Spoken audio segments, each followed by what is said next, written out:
हे जबरदस्त नाही काढा. माझा माईक टाकला तेव्हा म्हणलं की रामभाऊचाच माईक टाकला होतो. आज सर्वप्रथम मी वैद्यनाथाच्या कुशीत असणाऱ्या या माझ्या परळीमध्ये माझ्या जिल्ह्यातील सर्व बांधवांना आणि भगिनींना दिवाळीच्या हार्दिक हार्दिक शुभेच्छा देतो. हा कार्यक्रम दिवाळीच्या स्नेह मिलनाचा कार्यक्रम आहे, पण हा कार्यक्रम अराजकीय नाही. आता काहीही अराजकीय असत नाही, कारण आता लागले निवडणुका. तर माझा स्वभाव स्त्री असल्यामुळे शिजल्याशिवाय अन्न मी वाढत नाही. इकडं पेरलं की आम्ही तिथं अरे चांगली झाली बिर्याणी असा माझा स्वभाव नाही. म्हणून प्रत्येक गोष्ट ठोकून ठणकावून विचार करून मी करते. आज माझ्या मंचावर ज्या माझ्या भगिनी 10 वर्ष खासदार होत्या आणि त्या माजी खासदार असल्या तरी दबंग आधीच आहेत, त्यामुळे प्रीतमताई मंचावर आहेत. माझ्या जिल्ह्याचे अध्यक्ष शंकरराव देशमुख इथे आहेत आणि या जिल्ह्यामध्ये लोकांच्या हृदयामध्ये प्रत्येक ठिकाणी आपल्या आपली जागा निर्माण केलेले अनेक कार्यकर्ते आहेत. भाषण करताना बदामराव पंडित साहेबांनी भाषण केलं, आमच्या बाळराजेंनी भाषण केलं, आमच्या निर्मल दादांनी भाषण केलं आणि आमचे श्रेष्ठ मार्गदर्शक केशव दादांनी केलं. निकाळजी दादा इथे आवर्जून आले आहेत, आमचे नवनाथ दादा आहेत, हत्तेचे आहेत, आमचे बाहेर विष्णूभाऊ सगळ्या जिल्हा परिषद सदस्यांचं प्रतिनिधी म्हणून बसले. त्यांना उमेदवारी केली, त्यांना बाहेर खाली बसवल्या. गडबड होईल ना का वर बसलं तर इथे बसले. सगळे मंडळाचे अध्यक्ष इथे बसले. माझ्या महिला मोर्चाच्या अध्यक्षा लांबरुडताई आहेत, आमच्या परळीच्या मंडळाच्या अध्यक्षा उमा काकू आहेत, आमची एवढी तुमचुलीत आणि ऍक्टिव्ह आमची रुपाली आहे. सगळेच आले म्हणजे मंडळाध्यक्षांचे सगळ्यांचे नाव घेता येतील, पण मी तुमची क्षमा मागते. आमची इच्छाताई अल्पसंख्येचे पूर्ण जिल्ह्याचे अध्यक्ष आहेत आणि इथे उपस्थित सगळ्या जिल्हा परिषदचे सदस्य, पंचायत समितीचे सदस्य, बँकेचे कारखान्याचे डायरेक्टर्स आणि इथे उपस्थित असलेले सभापती पदावर काम केलेलं आहे, वेगवेगळ्या प्रमाणावर मार्केटमध्ये काम केले असे सगळे इथे असलेले लोकप्रतिनिधी, गावातील मुखप्रमुख, गावातील सरपंच आणि भारतीय जनता पार्टीचे तालुक्याचे, जिल्ह्याचे, राज्याचे सर्व पदाधिकारी. मी मुद्दाम हा निवडला दिवस, कारण मी जर एखाद्याशी नातं जोडते तर ते कामापुरतं मी जोडत नाही.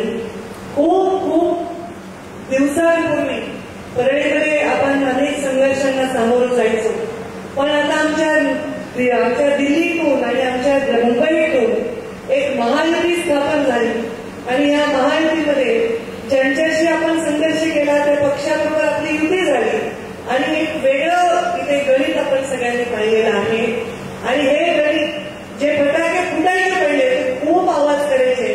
आता नुसते आपलं बोईनळे, बोईचक्कर असे आपण फटाके या दिवाळीला फोडले कारण आवाज करायचा कुणाबरोबर, कारण आपली मोठी युती ही महायुती झालेली आहे. आणि या महायुतीमध्ये लोकसभेला मी निवडणूक लढली, खरं माझे 5 मतं जरी मोजली असते तरी मी निवडून आले असते, अशी परिस्थिती होती. त्या राज्यामध्ये इतका कठीण परिस्थिती होती तरीही केवळ म्हणजे लाख 1.5 लाखांनी जिथे लोकांचा पराभव झाला तिथे 5 वर्ष कुठल्याही पदावर नसताना अगदी केवळ 5-6 हजाराच्या मतांमुळे माझा पराभव झाला. पण माझा स्वभाव मला माहितीये, तुम्हाला माहितीये का नाही मला माहित नाही, पण असावा अशी माझी खात्री आहे. कारण तुम्ही माझे परिवार आहात. रक्ताचं नातं परिवार आपला निवडता येत नाही, ते आपल्याला जन्मल्यामुळे आपला परिवार असतो. पण जे नातं हृदयाचं असतं ते आपण निवडत असतो, जे नातं संस्कारांचं असतं ते आपण निवडत असतो. त्यामुळे तुम्ही मला तेवढेच प्रिय आहात जेवढ्या प्रीतमताई प्रिय आहेत, जेवढ्या यशोताई प्रिय आहेत, जेवढा माझा आर्यमन. आणि हे जे बोलते हे बिलकुल खोटं नाही, हे वेळोवेळी सिद्ध करतात. मुंडे साहेबांच्या अचानक जाण्यानंतर राजकारणाला कलाटणी मिळाली. मी राजकारणात आधीच आहे. मुंडे साहेबांच्या काळात मी राजकारण केलंय, मी आमदार होते, मुंडे साहेबांनी मला आमदारकी दिली आहे. त्यामुळे या विषयामध्ये आता कोणाच्या शंका असण्याचं काही कारण नाही. परत मुंडे साहेबांच्या लोकसभेत मुंडे साहेब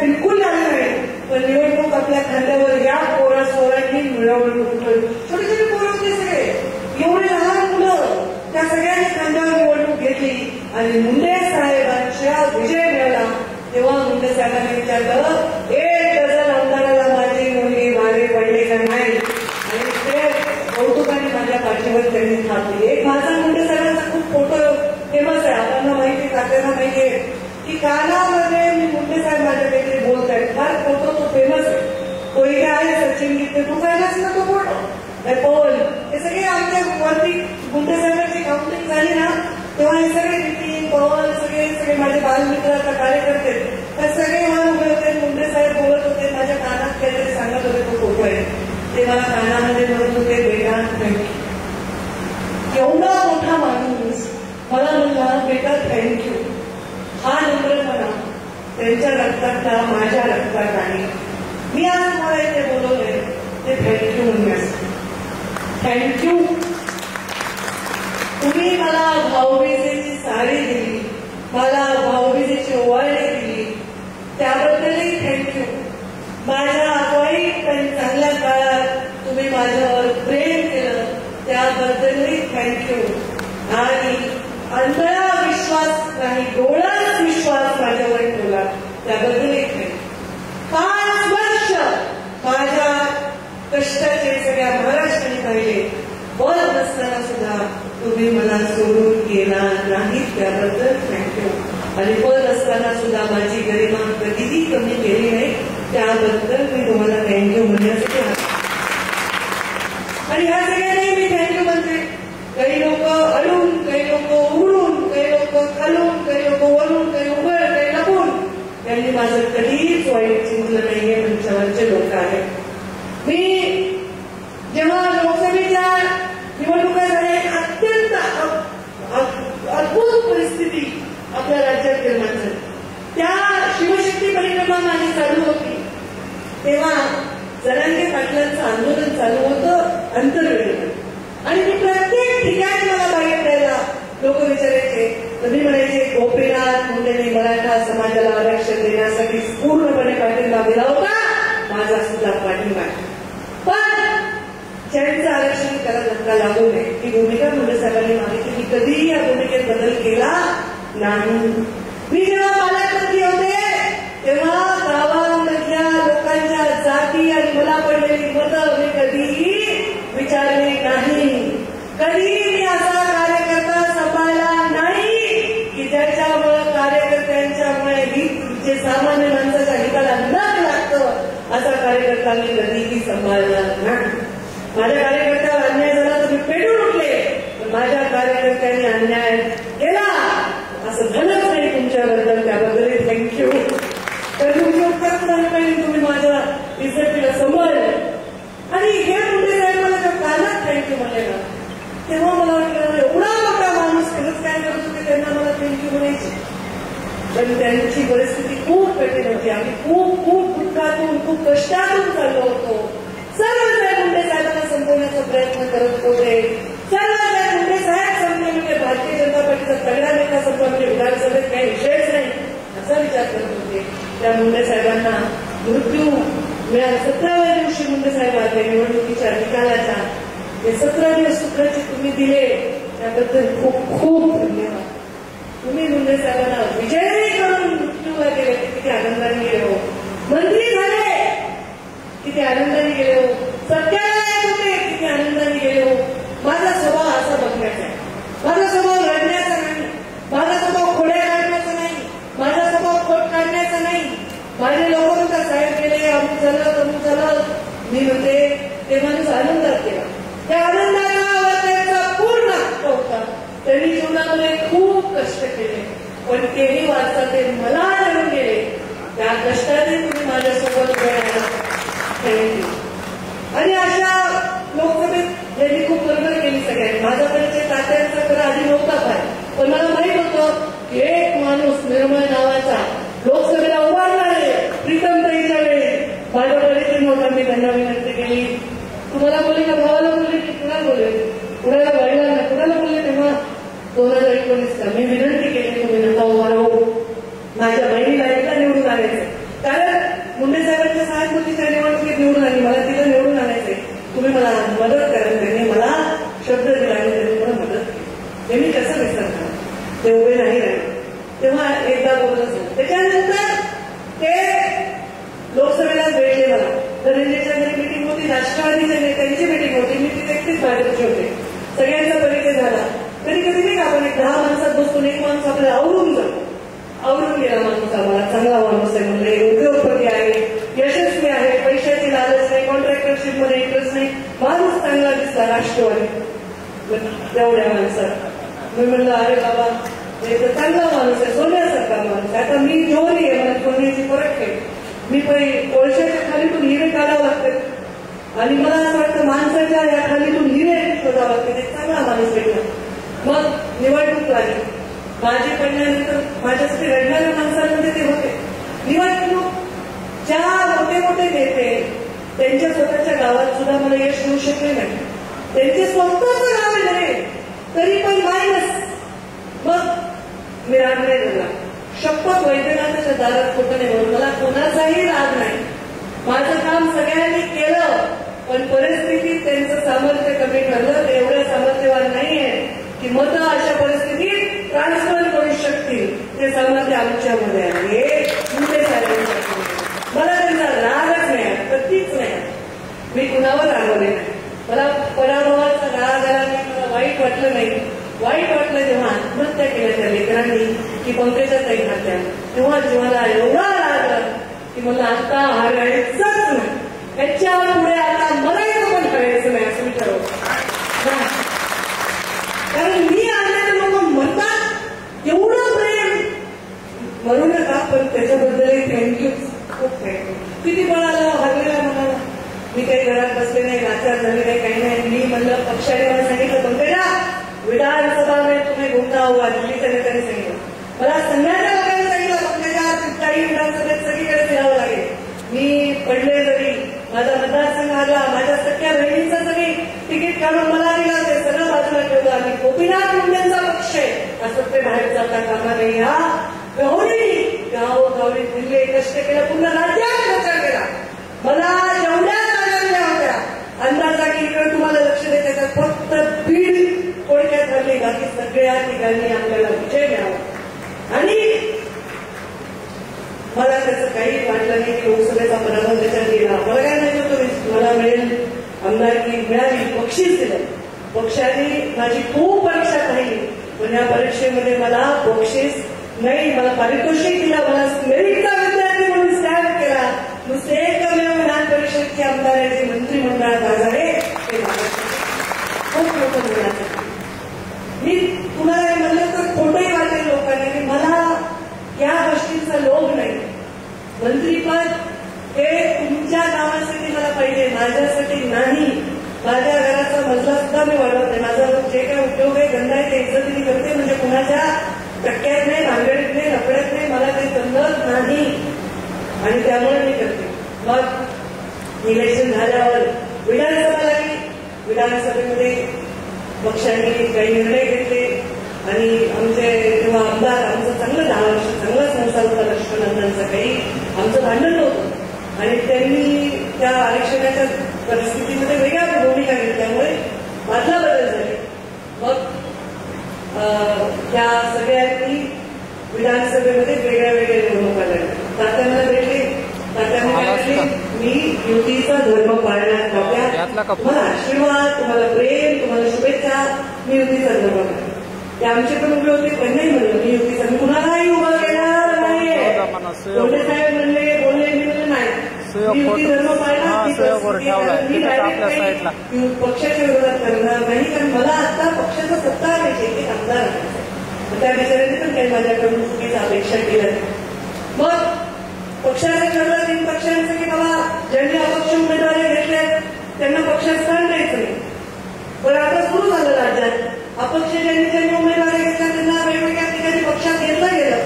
आता आपण पण नियम नाही तोडायचा, पण दुसरे नियम बदलला की आपण मग कसं सोडायचं. आपण काही गोटे करायला बसतो, काही गंमत करायला बसतो, आपण मला चला आपण हे मी कुणाला बोलायला येऊ मीडियावाले, मी आपल्या लोकांची सनसनी पंकजा मुंडे कुणाला बोलल्या, पंकजा मुंडे कुणाला बोलत नाही, ज्याला बोलायचं त्याला नाव म्हणून बोलतात ते घाबरत. तर काय झालं, मग हे सगळे भेटले मला, वेळेची योग्य वेळेची वाट पाहून. मग बाळराजे भेटले. बाळराजे लक्ष्मण पवारांचं पहिलं तिकीट या महाराष्ट्रात जाहीर केलं होतं. मी तेव्हा कोण कमिटी.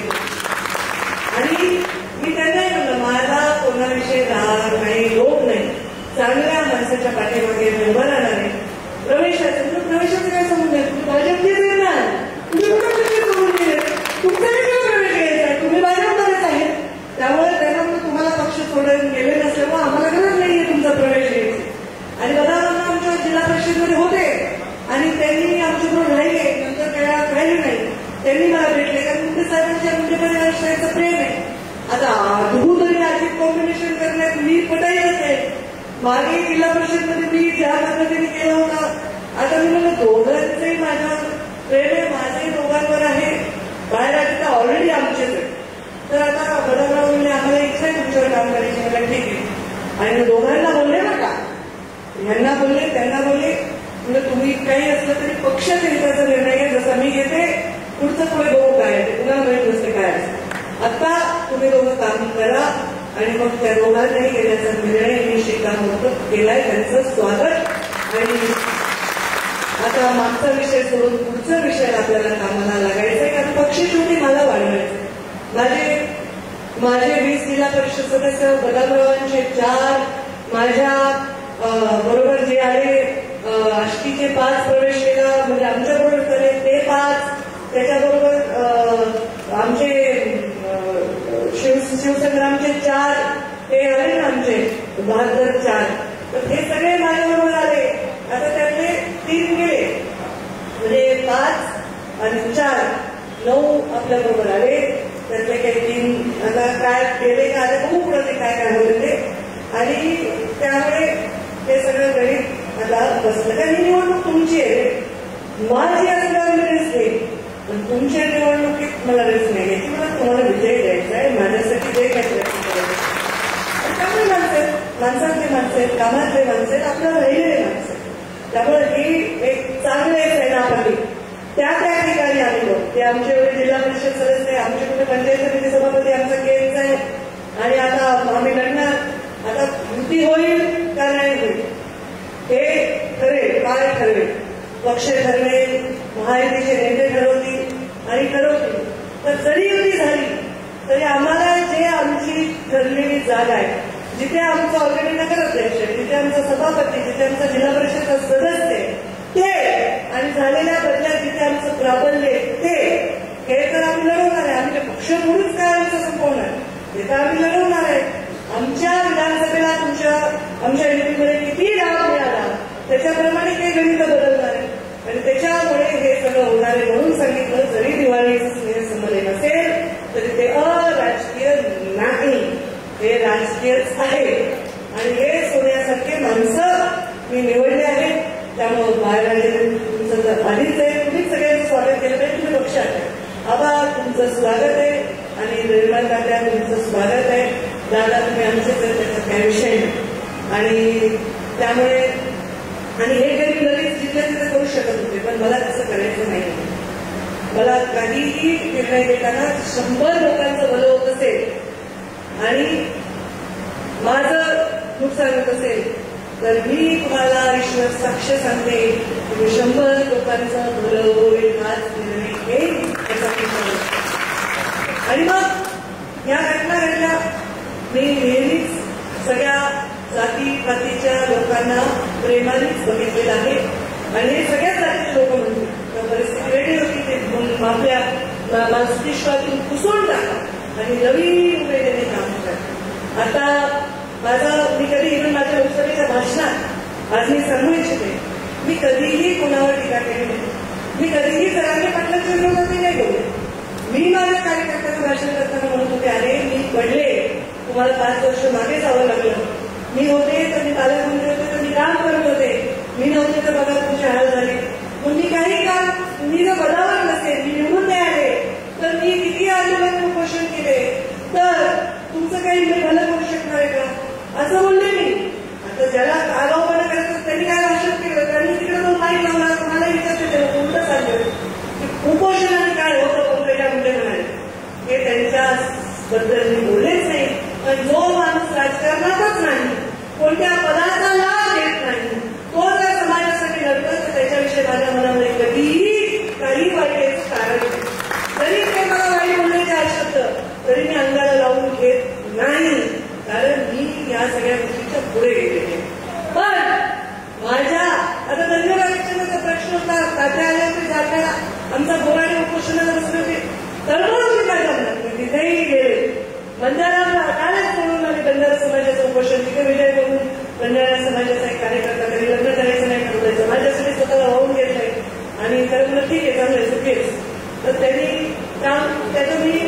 उपोषण सोडलं का?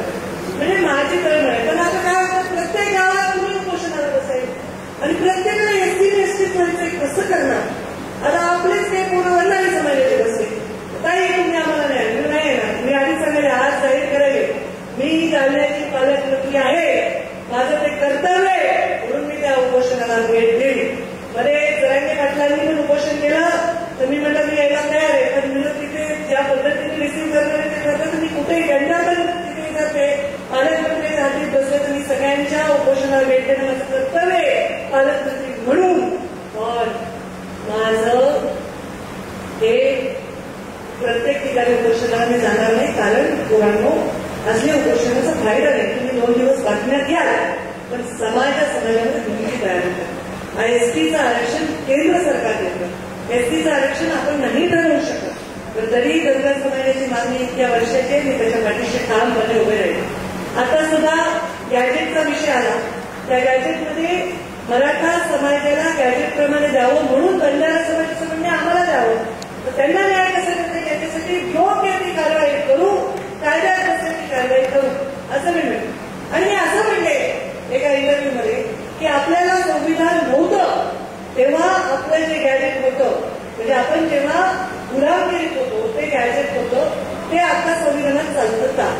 मी कधीही कोणालाही गुलामगिरीचं गॅजेट म्हणले नाही आणि पुन्हा गुलामाच्या अवलाद तर मिळणे तरी म्हणू शकत नाही.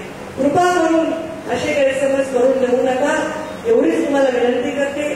त्यांच्याही समोर तुम्ही चुकीचं सांगता, मग त्यांना वाटत असेल मी असं बोलले, तर जरांगे पाटलांनी सांगितलं की मी गुलामीचे अवलादी वगैरे असले माझे शब्द नाही, माझी भाषा नाही.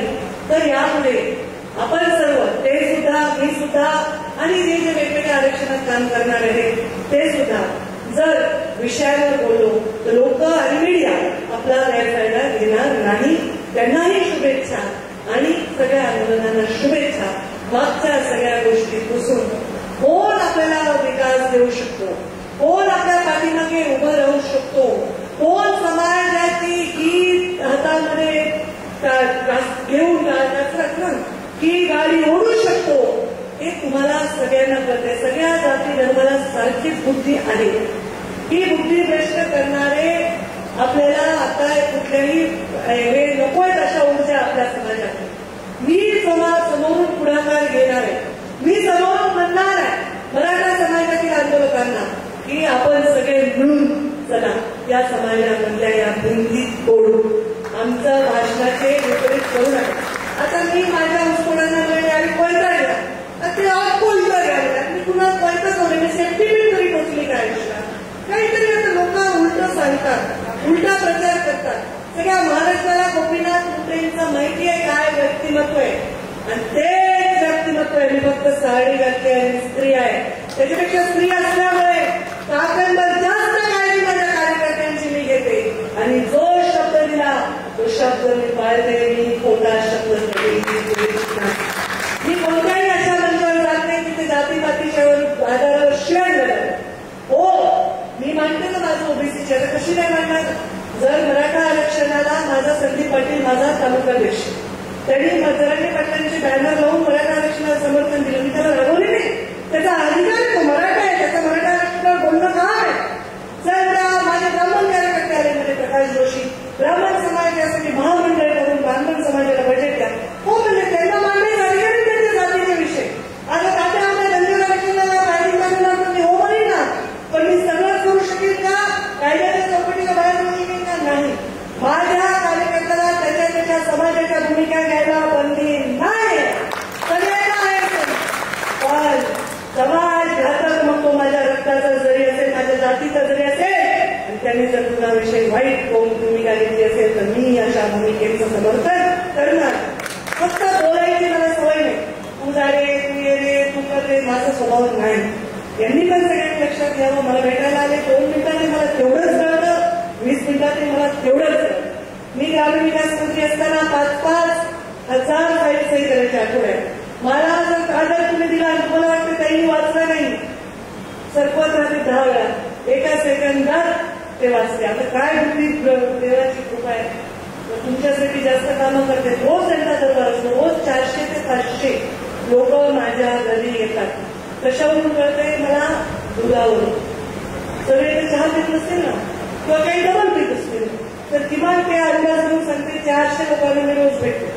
त्यामुळे मी इथे आले का, त्याच्या साखरपुड्याला आले का, परत मला आवडते होती माझे सल्लागार, माझे मित्र, की असं बोलू नका, तसं होऊ नका. मी असंच म्हणणार, तुमच्या सुखाला नाही आले तर दुःखात तुमच्या चांगल्यात नाही आले तर तुमच्या संघर्षात आहे. मुंडे साहेब जेव्हा होते ना, लोक काय म्हणायचे, साहेब तुम्ही येऊ नका, आम्ही सांभाळतो. त्यांना मोठेपणा वाटायचा की आम्ही साहेबांचा वेळ वाचवला.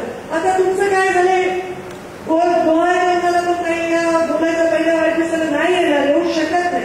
आता मी आज इथे 3 दिवस राहण्यासाठी आले. कोणाला? अमित शहा येते उद्या, आमच्या भाजपचं भूमिपूजन सोहळा आहे. आता मला सांगा कसं मी का थांबू? थांबते ना पुन्हा माझं नाव. आता नेत्याला कोण दाखवलं का नाही? बरं मी अशाच ठिकाणी असते तिथं तुम्हाला मला पोहोचता येते. मी काही गुपित ठिकाणी जातो, पण लोक काही काय करतात, आहेत काही शहाणे, सोशल मीडियावर लिहितात, पण त्याच्यावर काही मुद्दे कुणाला भेटतात का? धाब्यावरच्या पोरांचे कोण उचलतात का? नाही उचलत धाब्यावरचे पोर. कशावर त्याचे धाब्याचे कोण?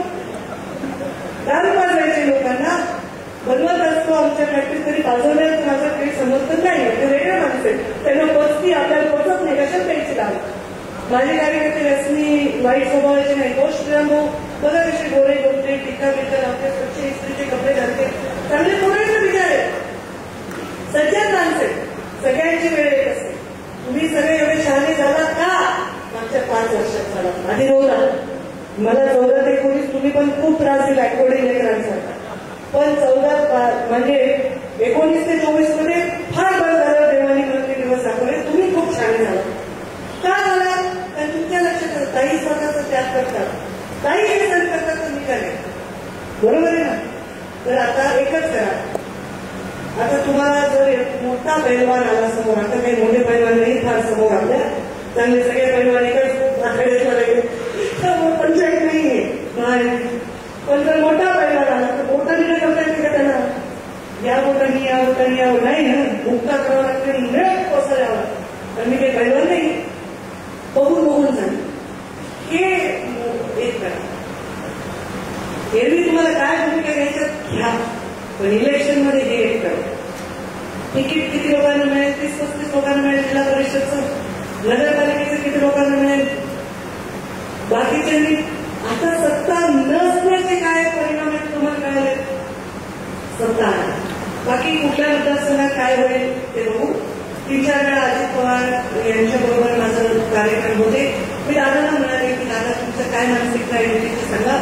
त्यांनी मला निरोप देतील तेव्हा देतील, पण काही ठिकाणी होती बोलणारच नाही, काही ठिकाणी होईलही. तर ते आपण तालुका वाईज ठरवू. आणि जर कार्यकर्ता मारून तरी आम्हाला पक्ष काही चालवता येणार ना, तर कार्यकर्त्याच्या इच्छेलाही प्राधान्य देण्याचा प्रयत्न करू. त्यांच्याकडनं काही निरोप येईल तर त्याचाही पण विचार करू. आम्ही सगळ्या चांगल्या चर्चांसाठी ओपन आहोत. जर युक्ती झाली तर ते आमचं होतं ते आमचं राहील. प्रधानांच्या जागा ते लढतील, बाळराजांच्या जागा ते लढतील, निर्माणकर्त्या तर म्हणणेच आम्हाला अपेक्षा नाही, पण त्यांना अपेक्षा नसलेल्या जास्त मिळत असते. योग्य भूमिके योग्य वेळ देऊच तर हे सगळं होईल.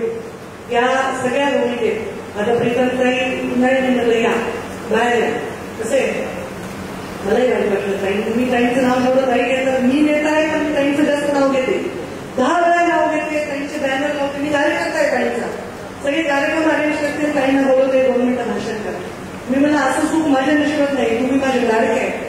प्रीतम माझी मुलगी आहे, बहीण नाही माझी. आणि मला वाटतं की ती मागांची मुलगी आहे, पण तिचा राजकीय जन्म माझ्या काळात झाला आहे. त्यामुळे माझं ते म्हणणं आहे की कर्म करो फलाची चिंता नको. जे होईल चांगलं होईल तेव्हा होईल. प्रीतमताई आता आल्यात आज आणि त्यांनाही मी त्या निवडणुकीत त्यांचे पूर्ण कसर काढणार आहे, फिरवणार आहे आणि त्यांना काही जबाबदारी देणार आहे. जसं मी माझं गाव किंवा केवळची किंवा मी स्वतः मी केस आणि अष्टमी बघणार आहे. बाकी बघणारच आहे, पण याच्यात मी जास्त लक्ष करून बघणार. ताकदीचे आमचे जिल्हा परिषद सदस्य जास्त आहेत आणि कोणालाही मला अलर्जी नाही. कोरेगरची महेंद्र कोणाची अलर्जी मला नाही, पण फक्त आमच्याच माणसावर अटॅक का करता? इकडे विरोध एकाला तुला नाही म्हणाली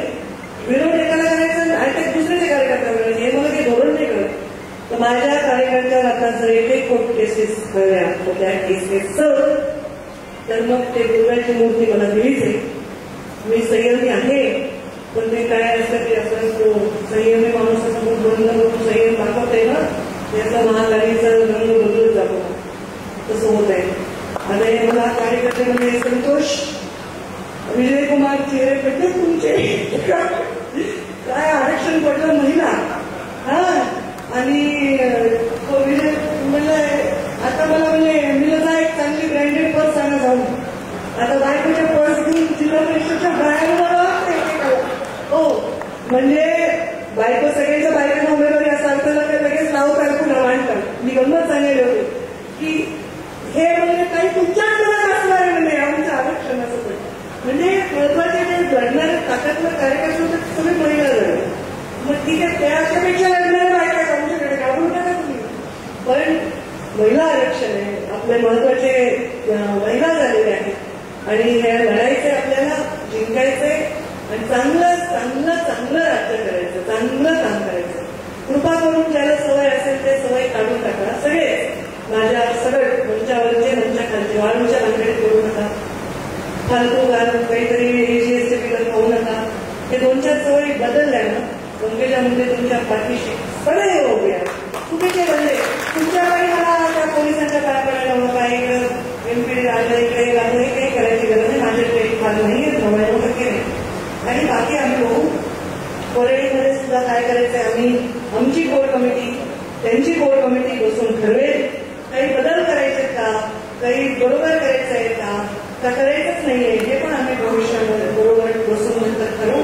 प्रयत्न आमचा असाच नाही की सामंजस्यानेच निवडणुका होते, पण कार्यकर्त्यांना एवढं सांगते की ही दिवाळी गोड झालेली आहे, चांगल्या करंज्या लाडू चकल्या देखील मस्त हल्लेल्या आहेत, ताकद तुमच्यामध्ये भरपूर झालेली आहे आणि ही ताकद आता पूर्णपणे मैदानात उतरून लढण्यासाठी लावा. आणि डोकं लावून फक्त डोकं लावू नका. असंच झालं, असंच करायचं, तिकडं तसं झालंय, त्या सांगली तिकडं तसं झालंय, तिकडं पुण्यामध्ये काही नाही, आपल्या आपल्या लेवलचं बोला. इथं कुणी विचारत नाही आणि तिकडं पुण्याच्या इकडे गप्पा मारते सुरूच होते बघा. त्यांच्याकडे उमेदवार येते, त्यांना सहसा म्हणजे त्यांना आवडते.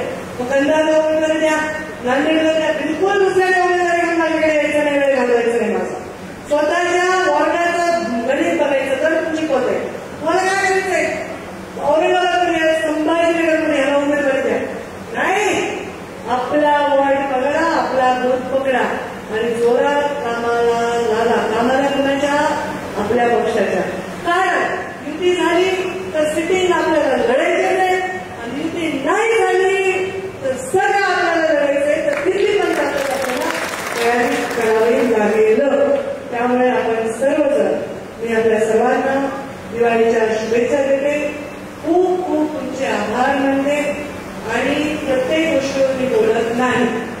मध्ये मला रामभाऊंचा फोन आला की काही कारखान्याचं असं, कारखान्याचं तसं. मी म्हणलं बोलू नका, कर्तृत्वाने उत्तर द्या. गंजून गेले लोकांचे कारखाने, फुलून सुद्धा लावून गेले गंजून, तिथं पाठी गंजून गेली, ते कोणी बघायला. आणि मी म्हणे गोपीनाथ मुंडेचा आत्मा विकलाय रे, आणि चिल्लर पोळ लिहितात. मी गोपीनाथ मुंडेचा आत्मा माझा आहे, त्यांनी गोपीनाथ मुंडेचा वारसा आहे. तो आत्मा जर तुमचा जीव वाचवण्यासाठी विकावा लागला तर तेही विकतील, पण मी ते विकला नाही. तो तुम्हाला माहिती आहे, मला पैसे नाही मिळाले, जगातल्या सगळ्या कारखान्याला पैसे मिळाले, मला मिळाले, त्यांच्या फेवरेट मिळाले पैसे, बरोबर आहे. आंबेडकरांना मिळाले, रमेश वाडसकरांच्या, मला नाही मिळाले ना. तुम्ही सगळे बातम्या पाहिल्या ना. आता जर तुमची बँक आहे आणि माझं तुमच्याकडे काही ग्रहण आहे आणि मी काही पैसे भरू शकत नाही, वसुली करायची, तुम्ही काय करता. साहेबांचं ते अपत्य होतं, हो अपत्य होतं, पण बापाला दिसायला की कॅन्सर झालाय, आई बाप मरणार आहे, तुम्हाला दिसायला तुमचा जीव धोक्यात आहे, तुम्ही बुडायला, तुमचं लेकरू आधी कडेवर घेताल, मग खांद्यावर घेताल, मग डोक्यावर घेताल, पुन्हा त्याला वाचवण्यासाठी किनाऱ्यावर टाकून स्वतः म्हणताल, त्याचा उतर त्याच्या पायावर उभं राहतात, त्याच्या डोक्यावर उभं राहतात. काय करतात, लेकरू जगवताना. मी माझ्या बापाचा 4था अपत्य जगवलाय. या वर्षी वैद्यनाथ कारखाना 10 लाख टन जाळं करणार आहे आणि तुमचा ऊस जाणार आहे. पुन्हा कोणाचा ऊस आहे, हात वर करा बघा. आता जर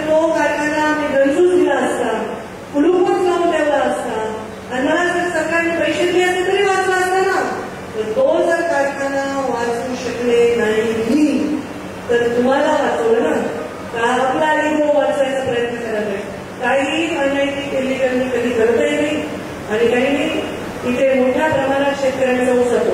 आता नागापूरमध्ये ऊस आहे, कोळपिंपरीमध्ये ऊस आहे, कोणाचा ऊस आहे? माझ्या लोकांचा आहे ना. तिकडे पांढरीकडे ऊस आहे, पांढरीकडे नाही, तिकडे पांढरीकडे ऊस आहे. जेव्हा कुणाचा ऊस जाणार आहे? माझ्या लोकांचा ऊस जाणार आहे ना. मग अशा परिस्थितीमध्ये जर कारखाना जगला तर तुम्ही जगतात, तुमच्या देशात 4 पैसे येतील, तुमचा ऊस जाईल.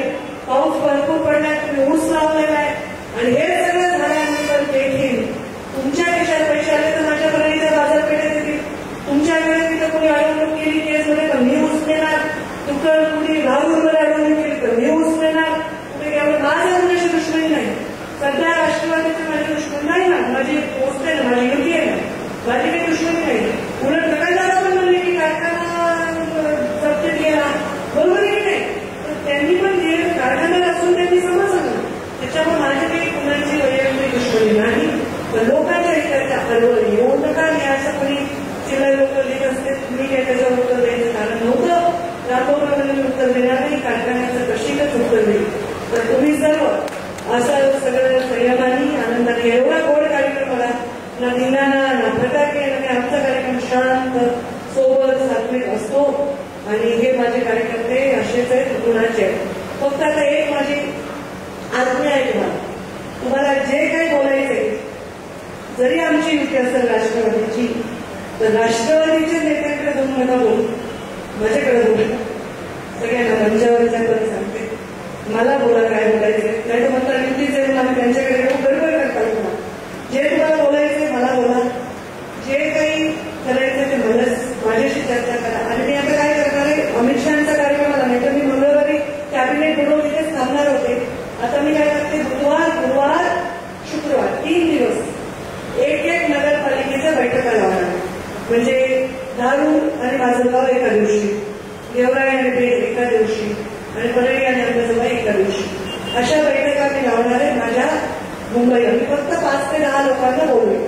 तुम्ही सगळे मंडळ अध्यक्ष नवीन झाला आहात, प्रत्येक वेळी आम्हाला एक निमंत्रण नाही, अरे अक्षय मंडळ आपलं स्वागत आहे, आम्हाला एक निमंत्रण नाही, तुम्हाला एक निमंत्रण नाही, असं काही करू नका. त्यांना तुम्ही निर्णय प्रक्रियेला वेळ लागेल, अनुभवाला वेळ लागेल. तर काही निर्णय प्रक्रिया आम्ही वेगळ्या लोकांवर करू, काही विजयवर करू, काही राम कुलकर्णीवर करू, असं आमचं वेगवेगळे ठरले. तर तुम्हाला आम्ही सगळीकडे इन्व्हॉल्व करू.